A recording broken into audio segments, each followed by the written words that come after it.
প্রিয় স্নেহের ছাত্রছাত্রী প্রত্যেককে জানাই অনলাইন ক্লাসে স্বাগত। আজকে তোমাদের যে টপিক নিয়ে আলোচনা রাখবে এখন সেটি হলো নিউট্রিশন অর্থাৎ পুষ্টি বিষয় নিয়ে এবং পুষ্টির প্রকারভেদ হিসেবে উদ্ভিদ পুষ্টি নিয়ে আলোচনা রাখব। তো আমরা তাহলে প্রথমেই চলে আসি, হোয়াট ইজ নিউট্রিশন অর্থাৎ পুষ্টি কি। পুষ্টি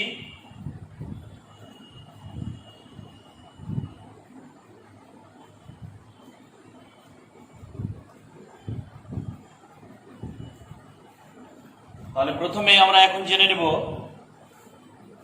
এই নিউট্রিশন বা পুষ্টি কাকে বলে।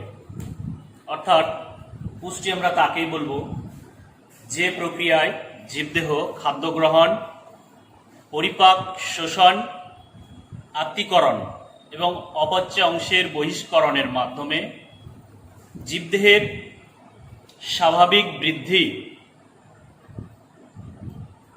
বৃদ্ধি বলতে ছোট থেকে বড় হওয়া, ক্ষয়পূরণ অর্থাৎ আমাদের দেহের বিভিন্ন অঙ্গের বিভিন্ন কাজ করার জন্য ক্ষয় হয়, কিন্তু সেই ক্ষয়টা আবার পূরণ হয়। আমি ডিটেলসে আসবো। তৃতীয় নাম্বার হচ্ছে আমাদের দেহে রোগ প্রতিরোধ ক্ষমতা গড়ে ওঠে। অর্থাৎ আমি এখানে তিনটি পয়েন্ট আলোচনা করলাম। পুষ্টির গুরুত্ব হিসাবেও আমরা এই তিনটি পয়েন্টকেই তুলে ধরব। তাহলে পুষ্টির সংজ্ঞা আকারে যদি বলতে হয় আমরা কিভাবে বলবো? যে প্রক্রিয়ায় জীবদেহ খাদ্য গ্রহণ, পরিপাক, শোষণ, আত্তীকরণ এবং অপচ্য অংশের বহিষ্করণের মাধ্যমে জীবদেহের স্বাভাবিক বৃদ্ধি, ক্ষয়পূরণ এবং রোগ প্রতিরোধ ক্ষমতা গড়ে ওঠে, সেই প্রক্রিয়া বা সেই পদ্ধতিকেই আমরা বলবো নিউট্রিশন বা পুষ্টি। তাহলে পুষ্টি কাকে বলে সর্বপ্রথম, বা নিউট্রিশন কাকে বলে সেটা আমরা জেনে ফেললাম। এখন আমরা চলে আসব এই যে নিউট্রিশন বা পুষ্টি, এই পুষ্টির গুরুত্ব বা ইম্পর্টেন্স বা সিগনিফিক্যান্স কাকে বলে। তো এই নিউট্রিশন বা পুষ্টির গুরুত্ব হিসাবে আমাদের এখান থেকে প্রশ্ন আসতে পারে হয়তো যে পুষ্টি কাকে বলে, পুষ্টির গুরুত্ব লিখো বা আলোচনা করো। তাহলে 3 মার্কের যদি হয় তাহলে নিশ্চয়ই আমরা বুঝতে পারছি সেখানে কিছু আমাদের পয়েন্ট আউট করতে হবে। 3টি পয়েন্ট আউটের মাধ্যমে খুব সুন্দরভাবে গুছিয়ে লিখতে হবে পরিপাটি করে, তাহলেই হয়তো আমাদের নাম্বারটা ভালো আসবে। আমি সেভাবেই বলি। তাহলে গুরুত্ব হিসাবে আমরা 1 নাম্বার যেটা লিখব সেটা হচ্ছে শক্তি উৎপন্ন।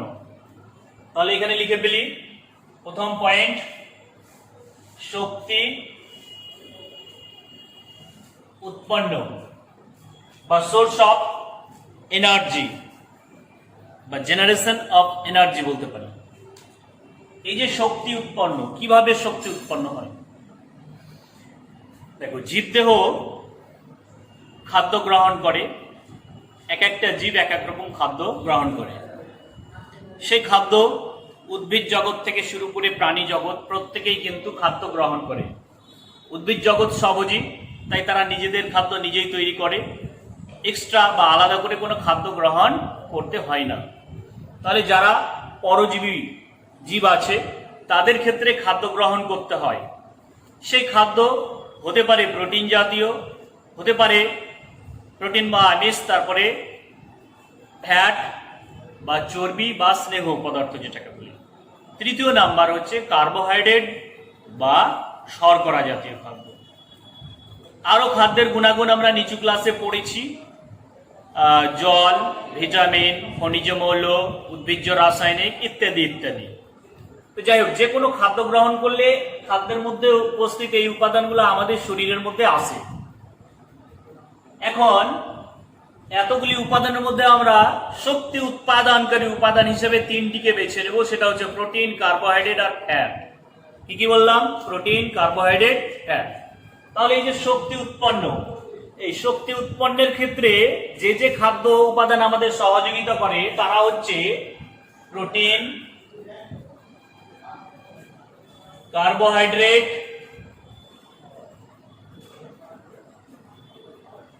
আর 3 নম্বর হচ্ছে এই ফ্যাট। 3 জাতীয় খাদ্য আমরা গ্রহণ করি, আর সেই খাদ্য আমাদের মুখ ছিদ্র, মুখ গহ্বর, গলবিল, গ্রাসনালী হয়ে পাকস্থলী, ক্ষুদ্রান্ত, বৃহদান্ত সেখানে গিয়ে পৌঁছায়, পাচিত হয়। সে খাদ্যরস গ্লুকোজ আকারে শোষিত হয়ে আমাদের দেহের প্রতিটি সেলে পৌঁছে দেয়। পৌঁছে দেওয়ার পর সেখানে অক্সিজেনের উপস্থিতিতে সেই খাদ্যকে জারিত করে। জারিত করার মধ্য দিয়ে তাপ এবং শক্তি উৎপন্ন হয়। এটাকে আমরা বলবো ক্যালোরি উৎপন্ন হওয়া। তাহলে আমরা এটাকে কি বলবো? ক্যালোরি।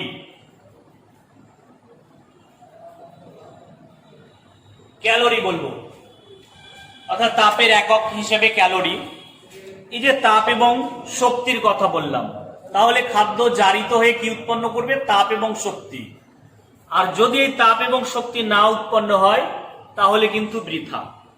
আমি এই যে দাঁড়িয়ে তোমাদের সামনে তোমাদের পড়া বোঝাচ্ছি, তাহলে দাঁড়িয়ে থাকার ক্ষমতা থাকতো না, কথা বলার ক্ষমতা থাকতো না, বা তোমরা আমার যে ক্লাস ফলো করছো বসে বসে সেটাও করতে পারতে না।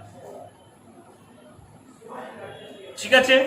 তাহলে এক কথায় আমরা বুঝতে পারছি, আমাদের মানব দেহকে পরিচালনা করার জন্য যে ন্যূনতম শক্তি হোক না কেন, বা কঠোর পরিশ্রম করার জন্য যে শক্তি, হাঁটা চলা, কথা বলা, বিভিন্ন ক্ষেত্রে শক্তির প্রয়োজন হয়, সেটাকেই আমরা বলছি ক্যালোরি। ক্যালোরি যদি আমাদের শরীরে না থাকে, ঠিকঠাক না যদি উৎপন্ন হয়, তাহলে আমাদের কোনো কিছুই সম্ভব হবে না। দেহটা আমাদের অচল হয়ে যাবে ক্যালোরি শূন্য হলে। তাহলে আমরা ক্যালোরি পাবো, অর্থাৎ শক্তি উৎপন্ন করতে পারবো কোন জাতীয় খাদ্য গ্রহণ করলে? Protein, carbohydrate, fat. এখন কোন জাতীয় খাদ্য গ্রহণ করলে কত ক্যালোরি পাবো?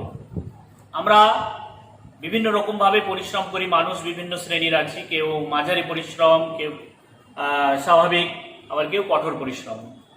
তাই 3টি স্ল্যাবে ভাগ করলে 3 রকম পরিশ্রমের জন্য 3 রকম ক্যালোরি। মাঝামাঝি যদি হয় তাহলে প্রায় 2500 এরকম মোটামুটি একটা ক্যালোরি ধরে নিতে হয় পার ডে হিসেবে। তাহলে প্রোটিন জাতীয় খাদ্য যখন আমরা খাবো, তখন 1 গ্রাম থেকে আমরা যে ক্যালোরিটা পাবো সেটা আমাদের জেনে রাখতে হবে যে 1 গ্রাম প্রোটিন জারিত হলে আমরা যে ক্যালোরিটা পাই সেটা হচ্ছে 4.1 কিলো ক্যালোরি। কার্বোহাইড্রেটের ক্ষেত্রে 1 গ্রামের ক্ষেত্রে সেটা হয়ে যায় 4.0 কিলো ক্যালোরি। আবার ফ্যাটের ক্ষেত্রে সবচেয়ে বেশি 1 গ্রাম ফ্যাট জারিত হলে হয় 9.3 কিলো ক্যালোরি। এভাবে আমরা কিন্তু তাপ শক্তি পেয়ে যাই।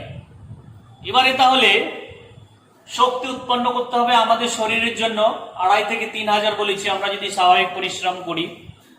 সেক্ষেত্রে আমাদের প্রোটিন, কার্বোহাইড্রেট, ফ্যাট কত গ্রাম করে খেতে হবে? মোটামুটি আমরা যদি ধরে নেই, এখানে তোমরা একটু হিসাব করে দেখবে, আমার হিসাব করে দেখা আছে।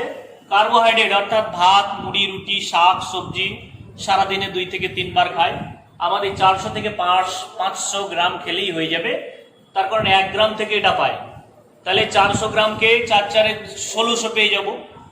আবার প্রোটিন প্রায় 50 থেকে 100 গ্রাম, অর্থাৎ 100 গ্রাম যদি 4 দিয়ে গুণ করি, 100 কে 4 দিয়ে, তাহলে 400, তাহলে 1600 আর 400 2000। ফ্যাটও প্রায় আমরা পেয়ে নেবো এখান থেকে। ফ্যাট আমাদের প্রায় 50 গ্রাম মতো, তাহলে 50 কে 9 দিয়ে গুণ করলে 9 5 45, 450, তাহলে প্রায় নিয়ার অ্যাবাউট 2450 বা 2500 কিলো ক্যালোরি আমাদের আসছে।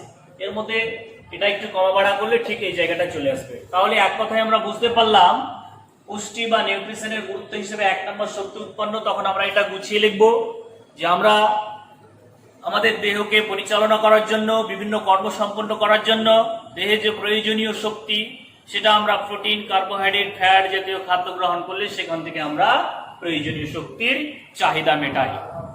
এবারে একটু উদাহরণ দিয়ে দিব। যেমন আমরা প্রোটিন জাতীয় খাদ্য খেলে 1 গ্রাম থেকে 4.1 কিলো ক্যালোরি তাপ পাই। কার্বোহাইড্রেট খেলে, কার্বোহাইড্রেট জাতীয় খাদ্য অর্থাৎ ভাত, মুড়ি, রুটি ইত্যাদি খেলে সেখান থেকে 4.1 কিলো ক্যালোরি পাই। এভাবে আমরা ধারাবাহিকভাবে এই জায়গাগুলো বলে দেবো। তাহলে এটা হচ্ছে আমাদের গুরুত্ব হিসেবে 1 নম্বর শক্তি উৎপন্ন। এবারে দ্বিতীয় পয়েন্টে আসবো আমরা, রোগ প্রতিরোধ ক্ষমতা। 2 নম্বরে রোগ প্রতিরোধ ক্ষমতা গড়ে তোলে কিসের মাধ্যমে? এই যে পুষ্টি বা নিউট্রিশন, তাহলে নিউট্রিশন বা পুষ্টির মাধ্যমে আমাদের দেহে রোগ প্রতিরোধ ক্ষমতা গড়ে ওঠে, অর্থাৎ প্রিভেনশন অফ ডিজিজ অর্থাৎ রোগের প্রতিরোধ ক্ষমতা গড়ে তোলে।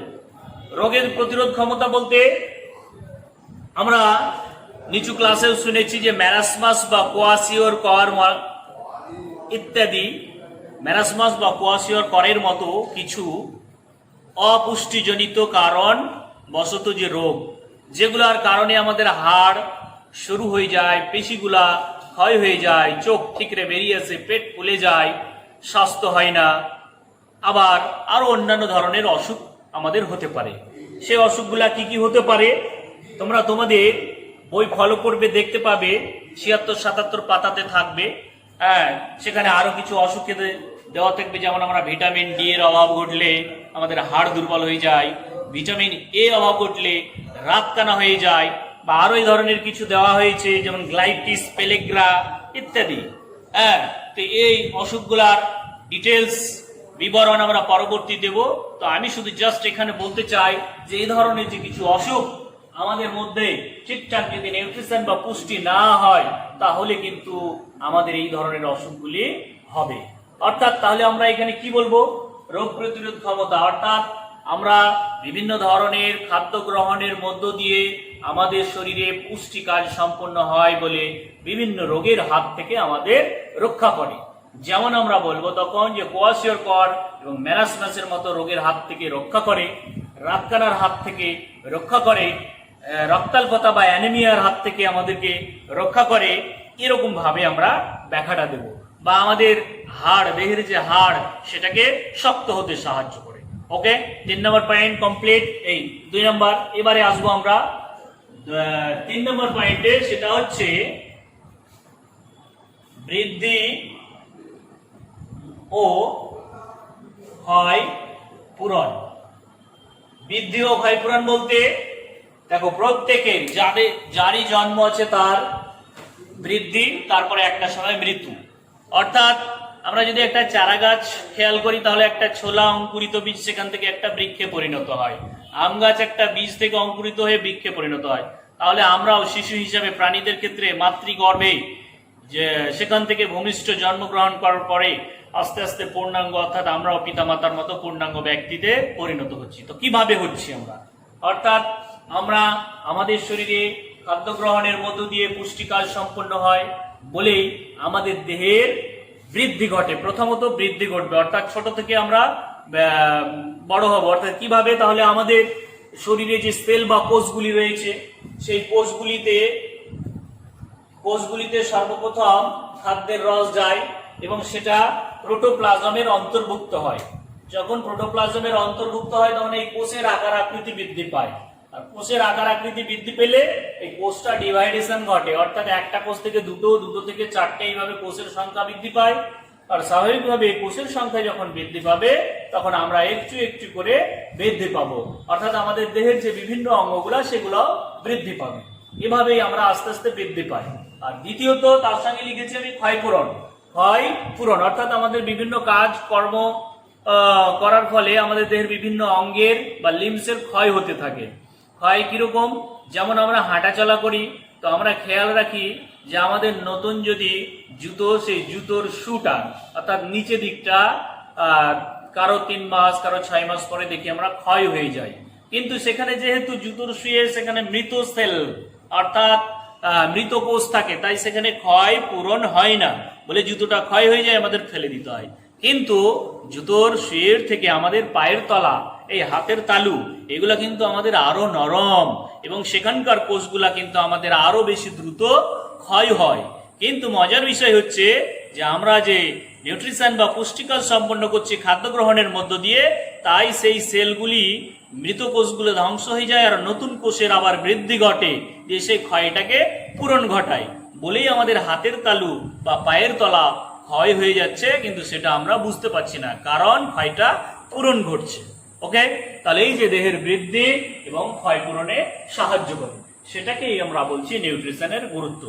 তাহলে নিউট্রিশনের বা পুষ্টির গুরুত্ব কি সেটা আমরা জেনে ফেললাম। এখন আমাদের জানার বিষয় যেটা, সেটা হচ্ছে এই যে আমরা পুষ্টি বা নিউট্রিশন কাকে বলে প্রথমে জেনেছিলাম। এখন এই পুষ্টির প্রকারভেদ, তাহলে পুষ্টিকে আমরা দুটি ভাগে ভাগ করব। এখন পুষ্টি এটাকে দুটি ভাগে ভাগ করব। একটা হচ্ছে উদ্ভিদ পুষ্টি, উদ্ভিদ পুষ্টি, আর আরেকটা হলো প্রাণী পুষ্টি। তাহলে কি বললাম, পুষ্টিকে আমরা দুটি ভাগে ভাগ করব, একটা উদ্ভিদ পুষ্টি আর প্রাণী পুষ্টি। তো আজকে আমাদের আলোচনার বিষয় উদ্ভিদ পুষ্টি নিয়ে। তো এবার চলে আসবো আমরা উদ্ভিদ পুষ্টির আলোচনায়।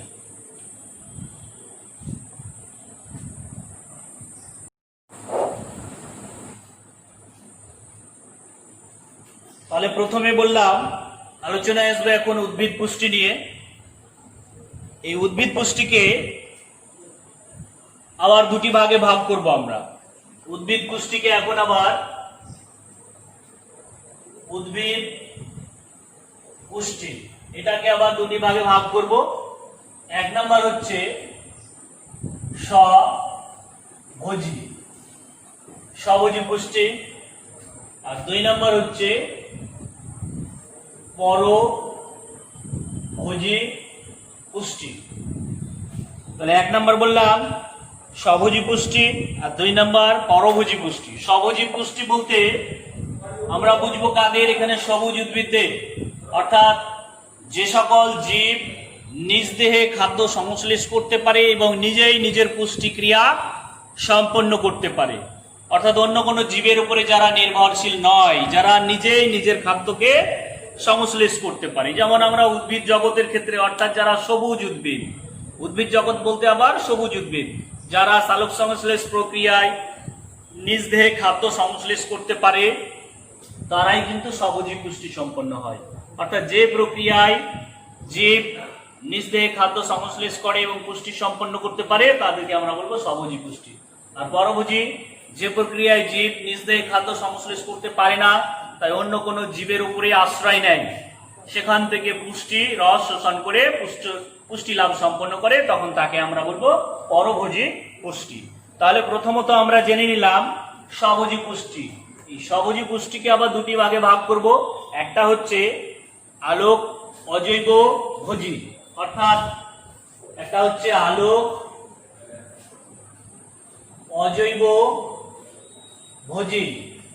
কেন আলোক অজৈব ভোজী বলবো, অর্থাৎ যারা আলোর সাহায্যে খাদ্য সংশ্লেষ করবে। আর দ্বিতীয় নাম্বার হচ্ছে রাসায়নিক, রাসায়নিক অজৈব ভোজী, অর্থাৎ যারা রাসায়নিক কোন উপাদানের সাহায্যে খাদ্য সংশ্লেষ করতে পারবে, দিয়ে নিজ দেহে পুষ্টি লাভ সম্পন্ন করবে, তাদেরকে আমরা বলবো রাসায়নিক অজৈব ভোজী। তাহলে স্বভোজী দুই রকম হলো, এর আর কোনো ভাগ নেই। উদাহরণ হিসেবে আমি বললাম সবুজ উদ্ভিদ, আম, জাম, কাঁঠাল, লিচু ইত্যাদি। এখন চলে আসবো আমরা পরভোজী, অর্থাৎ বললাম আমি যে সকল জীব নিজ দেহে পুষ্টি লাভ সম্পন্ন করতে পারে না, তাই অন্য কোনো জীবের উপরে আশ্রয় নেয়, সেখান থেকে পুষ্টি রস সংগ্রহ করে পুষ্টি লাভ সম্পন্ন করে, তাদেরকে আমরা বলবো পরভোজী পুষ্টি। এখন এই পরভোজী পুষ্টি বিভিন্ন রকমের হয়, তো আমরা ধাপে ধাপে এবার একটা করে এখন জানবো। আমরা সেই ধাপে ধাপে জেনে নেই। প্রথমে আমরা বলবো মৃতজীবী। Number A মৃতজীবী। দেখো এখানে মৃত কথাটা লেখা হয়েছে, তার মানে আমরা বুঝতে পারছি যে সকল জীব কি হবে, তাহলে মরা, গলাপচা ইত্যাদি জীবদেহের উপরে আশ্রয় নেবে, সেখান থেকে পুষ্টি রস শোষণ করে পুষ্টি লাভ সম্পন্ন করবে, তাদেরকে আমরা বলবো মৃতজীবী। আবারও বলছি, যে সকল জীব কোনো মরা, গলাপচা জীবের উপরে আশ্রয় নেয়, সেখান থেকে পুষ্টি রস শোষণ করে পুষ্টি লাভ সম্পন্ন করবে, তাদের আমরা বলবো মৃতজীবী। তাহলে মৃতজীবী উদাহরণ কি হতে পারে? যেমন তোমরা হয়তো জানো ছত্রাক প্রজাতি, হ্যাঁ, যেমন অ্যাগারিকাস বা ইস্ট বা মনোট্রোপা ইত্যাদি, আমি যে নামগুলা বললাম সেগুলো হচ্ছে মৃতজীবী। এরা কেউ হয় পূর্ণ মৃতজীবী, আবার কেউ হয় আংশিক। তো এটা মৃতজীবীকে আবার ভাগ করছি আমরা এক পূর্ণ মৃতজীবী ও আংশিক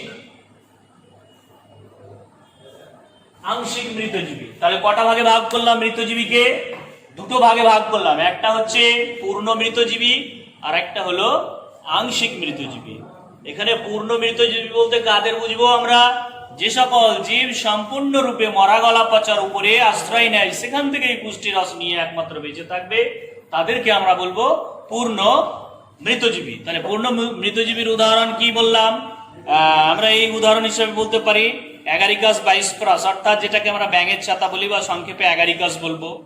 ইস্ট স্যাকারামাইসিস সিরিবিসি, অর্থাৎ ইস্ট জাতীয় ছত্রাক। আচ্ছা, দ্বিতীয়ত এবার আসবো আমরা, সেটা হচ্ছে পূর্ণ হয়ে গেল। এবার আংশিক, অর্থাৎ যে সকল জীব আংশিকভাবে, সম্পূর্ণ নির্ভর না করে আংশিকভাবে নির্ভর করে, যেমন পাইন গাছ। পাইন গাছ সবুজ হয়, সে কখনো কখনো নিজের খাদ্য নিজেই তৈরি করতে পারে, কিন্তু পাইন গাছের মূলে মাইকোরাইজা নামক ছত্রাক, নামটা আমি লিখি মাইকোরাইজা, মাইকোরাইজা। এই যে মাইকোরাইজা নামক ছত্রাকের নাম বললাম, সে ওই পাইন গাছের মূলে বসবাস করে। যখন পাইন গাছ যখন নিজের খাদ্য নিজে আর তৈরি করতে পারে না, তখন তার মূলে বসবাসকারী মাইকোরাইজা নামক ছত্রাকের সাহায্যে ওই মরা গলা পচা থেকে পুষ্টি রস কালেক্ট করে মাইকোরাইজা, তখন পাইন গাছকে দিয়ে দেয়, পাইন গাছ ওভাবে বেঁচে থাকে। তার জন্য এটাকে আমরা বলবো আংশিক মৃতজীবী। তাহলে উদাহরণ বললাম পাইন গাছ। ওকে, এবারে দ্বিতীয়ত আসবো আমরা, সেটা হচ্ছে পরজীবী। মৃতজীবীর পরে বি নাম্বার পরজীবী। দেখো আগে লিখেছি পরভোজী, পরভোজীর কিন্তু এগুলো প্রকার ভেদ করছি, অর্থাৎ পরভোজী আলাদা কথা আর পরজীবী আলাদা কথা। ঠিক আছে, জীবিকা নির্বাহ করবে, আর ওটা ভোজন অর্থাৎ পুষ্টি সম্পন্ন করবে। তাহলে পরজীবী অর্থাৎ যে সকল জীব পুষ্টি লাভের জন্য অন্য কোনো আশ্রয়দাতার উপরে আশ্রয় নেয়, অন্য কোনো জীবের উপরে আশ্রয় নেয়, সেখান থেকে পুষ্টি রস নিয়ে বেঁচে থাকে, তাদেরকে আমরা বলবো পরজীবী প্রাণী। তাহলে এরকম পরজীবী প্রাণী হিসেবে আমরা সকলেই কিন্তু পড়ি। যেমন পরজীবী হিসেবে আমরা ধরে নিতে পারি কৃমি, ধরে নিতে পারি উকুন, ধরে নিতে পারি গরু, ছাগল, মোষ, ভেড়া ইত্যাদি। সকলেই কিন্তু দেখো আমরা উদ্ভিদের তৈরি খাদ্য, সেখানে তার উপরে আমরা নির্ভরশীল, সেগুলা নিয়েই আমরা কিন্তু পুষ্টি ক্রিয়া সম্পন্ন করি। ওকে, তাই আমরা হচ্ছে পরজীবী প্রাণী।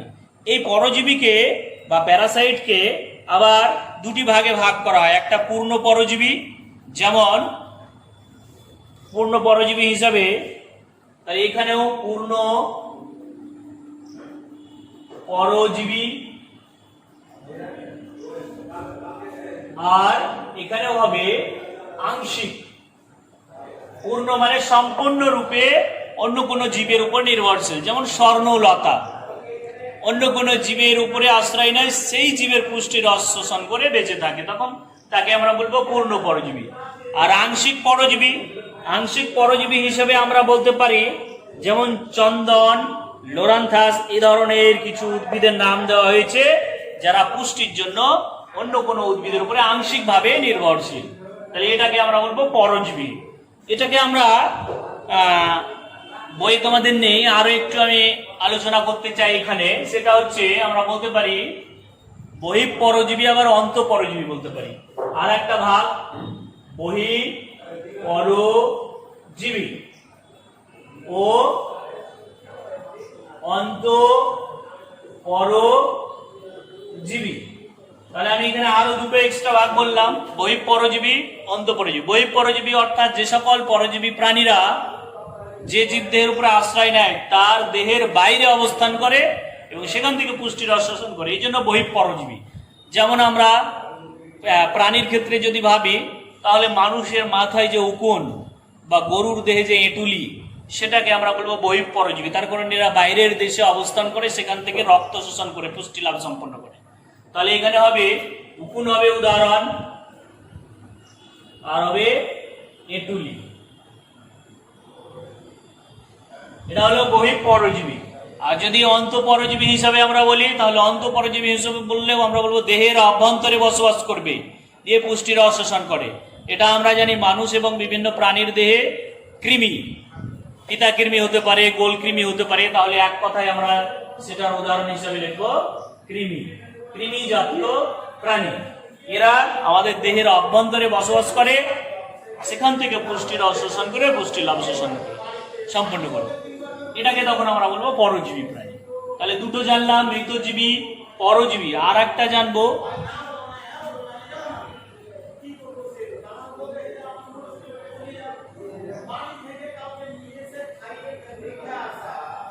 মিথজীবী। এবার মিথজীবী এবার কাকে বলবো? অর্থাৎ মিথজীবী আমরা তাকেই বলবো যে ক্ষেত্রে দুটো জীব একে অপরের সঙ্গে বসবাস করবে। সেক্ষেত্রে উপকারও হতে পারে দুজনের, আবার কারো ক্ষতিও হতে পারে।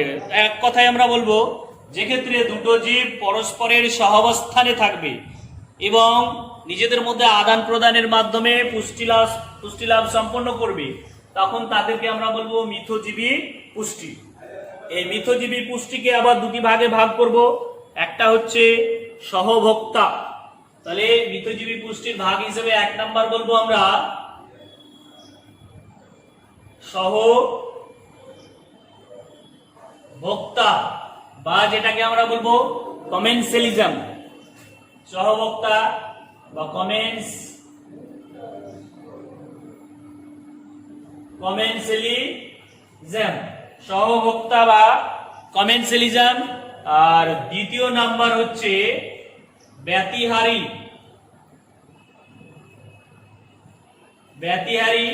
বা মিউচুয়ালিজম।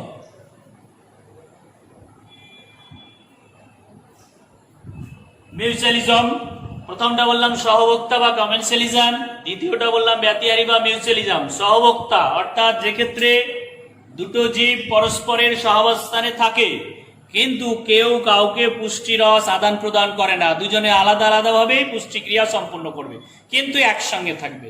তাহলে একসঙ্গে থাকবে অথচ একে অপরের মধ্যে পুষ্টি রস আদান প্রদান করবে না, আলাদা আলাদা ভাবে পুষ্টি ক্রিয়া সম্পন্ন করবে, তখন আমরা তাদের বলবো কি? সহভোক্তা আমরা বলবো।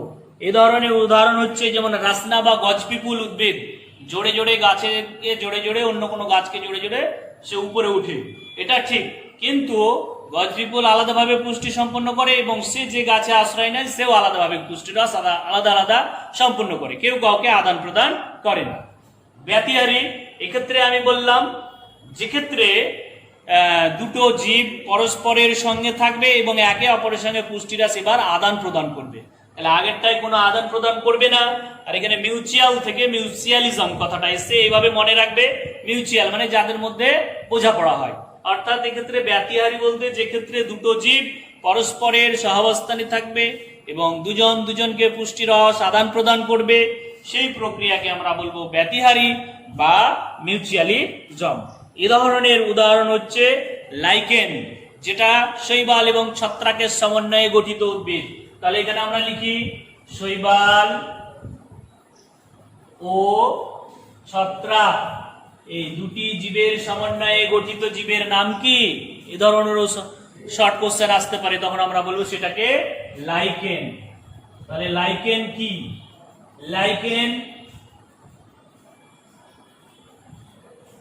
লাইকেন হচ্ছে এক ধরনের মিথজীবী উদ্ভিদ, অর্থাৎ যেটা শৈবাল এবং ছত্রাকের সমন্বয়ে গঠিত জীব। ঠিক আছে, দুজন দুজনের সহযোগিতায় পুষ্টিরস আদান প্রদান করে, এজন্য এদেরকে আমরা বলবো ব্যতিহারী বা মিউচুয়ালিজম। তাহলে আমাদের মৃতজীবী, পরজীবী, মিথজীবী জানা হলো। এবারে আমরা চলে আসবো সেটা হচ্ছে পতঙ্গভুক। এখন আমরা আলোচনায় আসবো পতঙ্গভুক। 2 নাম্বার, এটা হচ্ছে পতঙ্গভুক। ভোগ উদ্ভিদ, বা উদ্ভিদ না বলে পতঙ্গভোগ পুষ্টি বলতে পারি, উদ্ভিদও লিখতে পারি আমরা। তাহলে এখানে উদ্ভিদ লিখে দিলাম। পতঙ্গভোগ উদ্ভিদ, অর্থাৎ পতঙ্গভোগ কেন বলা হচ্ছে? যে সকল উদ্ভিদ নিজেদের পুষ্টি ক্রিয়া সম্পূর্ণরূপে সম্পন্ন করার জন্য কিছু কিছু পতঙ্গদের ভক্ষণ করে। তাহলে পতঙ্গদের ভক্ষণ করবে কেন, বা কোন উদ্ভিদরা করবে?